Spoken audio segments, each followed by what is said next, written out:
Dok, mau tes apa untuk tahu autoimun? Tidak sesederhana jika Anda mau tes gula darah atau kolesterol pada medical check-up. Pemeriksaannya jelas, misalnya untuk gula darah ada gula darah puasa, HbA1c, dan pemeriksaan kolesterol lengkap. Pemeriksaan autoimun banyak jenisnya, dan tidak ada satupun tes yang bisa digunakan untuk diagnosis semua penyakit autoimun. Sekali lagi, tidak ada satupun tes yang bisa digunakan untuk diagnosis penyakit autoimun, termasuk tes anti-nuklear antibody atau tes ANA yang sangat terkenal itu. Ini merupakan salah satu tes yang sering digunakan, yang menurut saya salah, sering digunakan untuk check up autoimun, padahal tidak demikian fungsi tes ANA ini. Faktanya tidak ada medical check up autoimun, tidak ada sekali lagi satu tes yang bisa kita gunakan untuk menegakkan diagnosis autoimun atau menyingkirkan diagnosis penyakit autoimun. Penyakit autoimun jumlahnya ratusan, tesnya ada ratusan juga, tergantung jenis penyakitnya. Sampai di sini semoga Anda paham ya. Jadi sekali lagi jangan melakukan tes ANA untuk check up. Nah, kita lanjutkan. Jadi apa itu tes ANA dan apakah gunanya? Tes ANA adalah tes untuk deteksi autoantibody yang targetnya adalah inti sel atau nukleus. Tes ini bukan penentu utama, hanya pembantu diagnosis.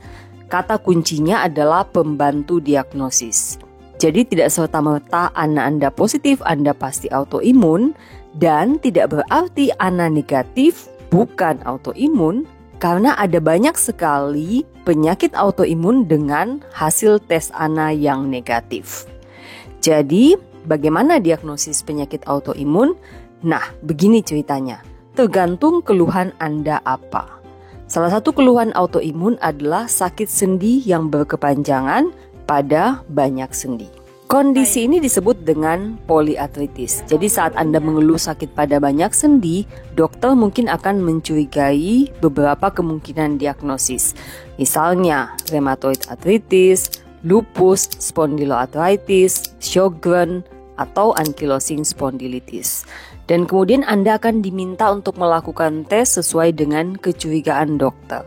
Jika memang dicurigai lupus, Anda akan diminta untuk melakukan tes ANA, profil ANA. Tapi kalau dicurigai ke arah rheumatoid arthritis, tentu Anda akan diminta untuk melakukan cek rheumatoid factor dan atau anti-CCP. Jadi sangat tergantung hasil pemeriksaan dokter Anda.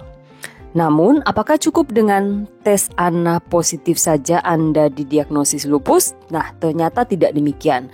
Harus dinilai beberapa hal yang lain. Jadi ada gejala-gejala yang berkaitan dengan lupus yang harus ada pada Anda. Dan dengan berdasarkan gejala itu, diagnosis lupus bisa ditegakkan. Dan ini ada panduan atau kriteria diagnosis bagaimana bisa membantu seorang dokter menegakkan diagnosis lupus dengan sistem scoring. Jadi skor minimal 10 dengan hasil ANA yang positif baru Anda bisa dibilang lupus. Jadi jangan serta-merta Anda menerima hasil ANA positif tanpa gejala sama sekali dan melakukan self-diagnosis bahwa Anda itu lupus. Nah, bagaimana dengan diagnosis rheumatoid arthritis? Apakah cukup dengan lab rheumatoid factor positif atau anti-CCP positif? Pahami bahwa dokter rheumatologi menegakkan diagnosis RA sekali lagi dengan kriteria diagnosis menurut ACR dan EULAR. Jadi organisasi rematik Amerika dan Eropa, dan ada skor minimal 6 untuk menegakkan diagnosis rheumatoid arthritis. Jadi prinsipnya tidak cukup hanya dengan pemeriksaan lab RF positif atau anti-CCP yang positif langsung Anda dibilang rheumatoid arthritis. Harus ada gejala klinis yang sesuai. Rheumatoid factor positif atau anti-CCP positif hanya pembantu diagnosis RA. Harus ada gejala nyeri sendi, terutama pada sendi kecil, dengan waktu minimal 6 minggu, dan CRP dan LED biasanya akan meningkat. Sebaliknya, ada juga yang disebut dengan RA seronegatif. Gejalanya cocok ke arah RA dan tidak ada sebab lain, tapi hasil labnya negatif. Sampai di sini mungkin Anda bingung karena memang rumit. Ya, betul sekali, beda penyakit, beda proses diagnosisnya.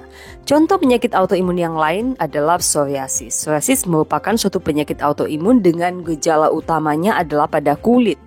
Diagnosisnya tidak butuh banyak pemeriksaan laboratorium, tidak perlu tes ANA juga. Cukup pemeriksaan dokter kulit, adanya gejala kulit yang bisa tampak seperti bersisik, kemerahan, seperti bercak-bercak tetesan air, atau bahkan ada yang disebut dengan psoriasis pustulosa, jadi seperti infeksi kulit. Atau kadang-kadang gejalanya adanya ketombe yang tidak membaik atau kelainan kuku. Cukup dengan pemeriksaan fisik dokter kulit, dan kalaupun memang meragukan, bisa dilakukan biopsi kulit untuk membantu menegakkan diagnosis. Jadi sekali lagi, bukan tes ANA untuk membantu menegakkan diagnosis psoriasis. Nah dok, selama ini saya mengenal hanya tes ANA nih, tes autoimun. Jadi kalau bukan tes ANA yang bisa digunakan untuk menegakkan diagnosis penyakit autoimun, jadi bagaimana dong tahu saya autoimun? Anda patut mengenali dulu kondisi tubuh Anda. Misalnya, jika keluhan Anda adalah radang sendi pada banyak sendi yang saya sebut tadi sebagai poliartritis dan ini berlangsung sudah beberapa minggu, Anda tentu perlu berkonsultasi ke dokter yang cocok. Dalam hal ini adalah dokter reumatologi spesialis penyakit dalam konsultan reumatologi. Beliau akan melakukan wawancara dan kemungkinan diagnosisnya pun masih sangat banyak. Dan beliau yang akan memilihkan tes yang cocok untuk Anda. Bisa aja Anda diminta untuk melakukan tes ANA, bisa diminta untuk melakukan rheumatoid factor, atau Anda bisa diminta untuk melakukan tes HLA B27. Jadi intinya Anda perlu konsul ke dokter dan dokter yang akan memilihkan tes apa yang cocok untuk Anda. Contoh yang lain, jika memang keluhan Anda ke arah pencernaan, adanya nyeri perut, diare yang berkepanjangan dan dicurigai ke arah autoimun, tentu Anda harus berkonsultasi dengan dokter spesialis penyakit dalam konsultan gastroenterologi. Jadi dokter ahli pencernaan. Dokter akan melakukan pemeriksaan lab lanjutan, pemeriksaan feses, ataupun kalau dibutuhkan pemeriksaan endoskopi saluran cerna untuk menegakkan diagnosis. Lain lagi kalau kelainan utama Anda adalah pada mata, misalnya mata merah berkepanjangan atau mata yang kering dan dicurigai ke arah autoimun, tentu Anda harus ke dokter mata. Dokter mata akan menilai tes apa yang dibutuhkan dan kepada siapa Anda perlu dirujuk. Misalnya kami juga sering menerima rujukan kasus-kasus uveitis yang dicurigai sebagai bagian dari ankylosing spondylitis atau kasus mata kering yang dicurigai sebagai bagian dari penyakit Sjogren. Nah, teman-teman sekalian, demikian saya sudah menjelaskan tentang proses diagnosis autoimun.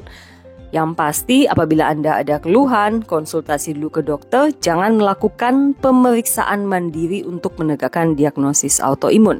Karena bisa saja tes itu tidak Anda perlukan dan malah Anda membutuhkan tes yang lain. Demikian pembahasan saya, semoga bermanfaat, salam sehat semuanya.